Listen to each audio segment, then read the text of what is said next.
Ibibidyo po natin si Kakulot. Nagagawa daw siya ng merienda.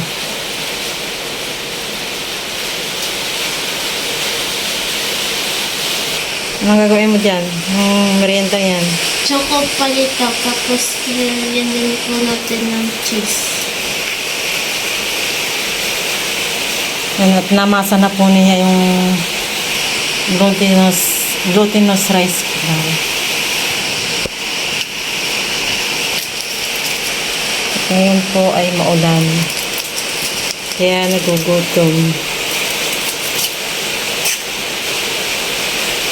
Nakakaisip magluto. Yan, update ko na lang po kayo mamaya.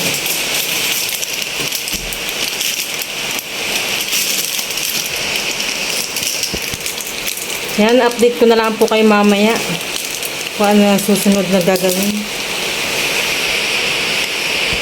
Yan, update po sa ginagawa ni Kakulot. Yan, at may nagawa na po siya dito. Ano ito, anak ka? Nakabukod. Cheese. Cheese ang palaman ito. Saka ito daw po ay chocolate.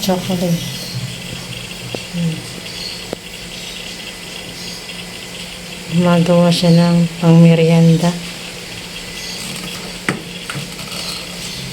Wala siyang magawa.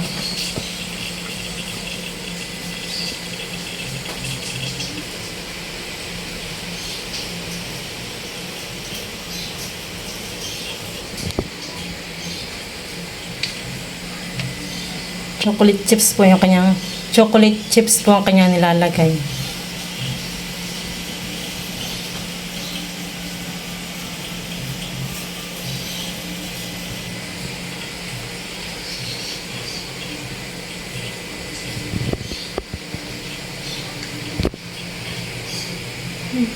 Seryoso.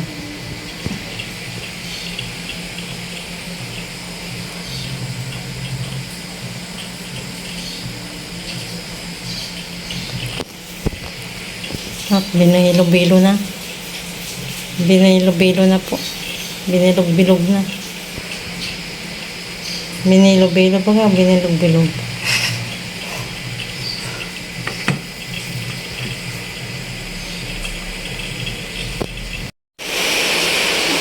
Yan, update po sa ginagawa ni Kakulot at malapit na pong matapos. Ito na nga anak, flavor nito. Cheese. Ito isa. Chocolate. Yan, at hinati-hati na po niya.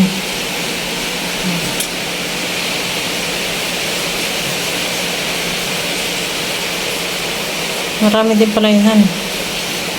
Ilang piraso rin yun.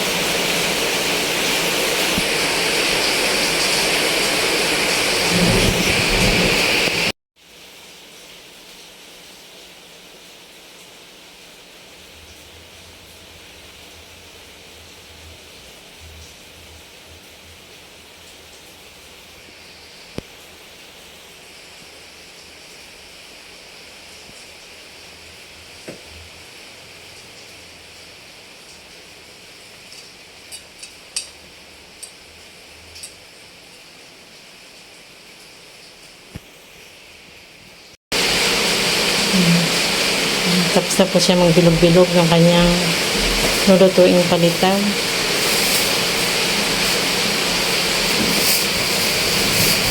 Ayan, at isasaklang na din po niya iyan. Ayan, at nagpakulo na din po dito ng tubig. Untog na po natin at nakulo na po ang ating tubig.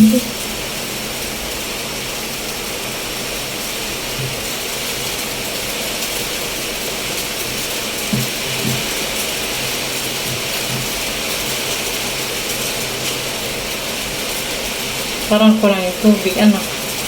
Yan natin. Okay lang yan.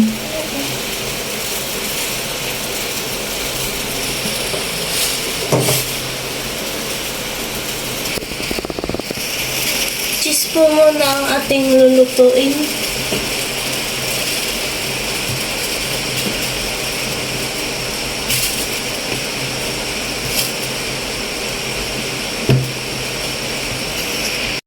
Nalutang na po at atin na pong aahunin. Ayan po't atin na pong naahon. Atin nga po palang nilagay sa strainer para po tumulo po yung tubig. Sunod naman po nating lulutuin ay yung chocolate po ang flavor.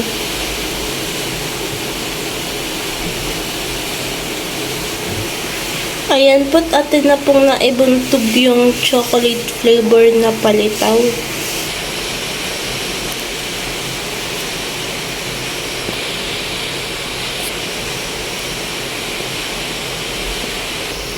Nalutang na po ulit kaya po atin na po itong aahunin.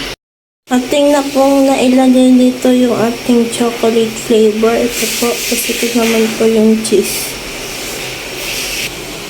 Ang last naman po nating lulutuin ay ito pong pinaghalo po natin. Ang sunod naman po nating niluluto ay yung pinaghalo pong chocolate at cheese ang flavor. Atin na pong aahunin. Ayan po't luto na po ang ating palitaw. Atin pong unang titikman ay yung cheese flavor. At atin pong isasasaw sa powdered milk.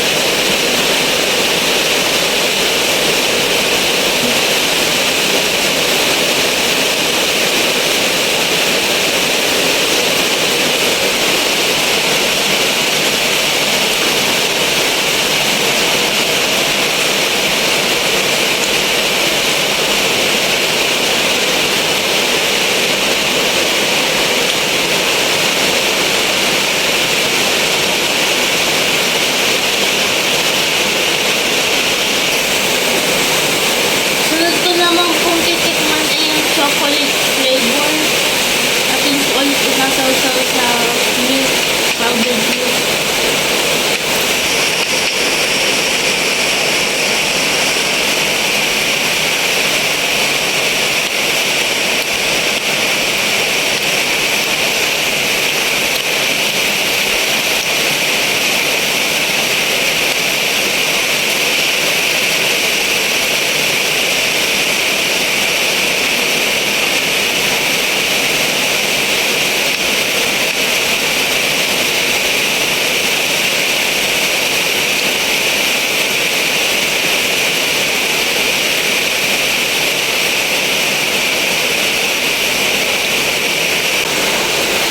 Para po sa akin, ang mas masarap po dun sa chocolate o di kaya po sa cheese ay yung chocolate po. Gawa po ng mas masarap po siya at saka po mas malasa kaysa po dun sa cheese. Siguro po kung ang cheese na ginamit doon sa ating ginawa po yung mozzarella cheese ay mas masarap po. Thank you for watching mga kakulot. Bye!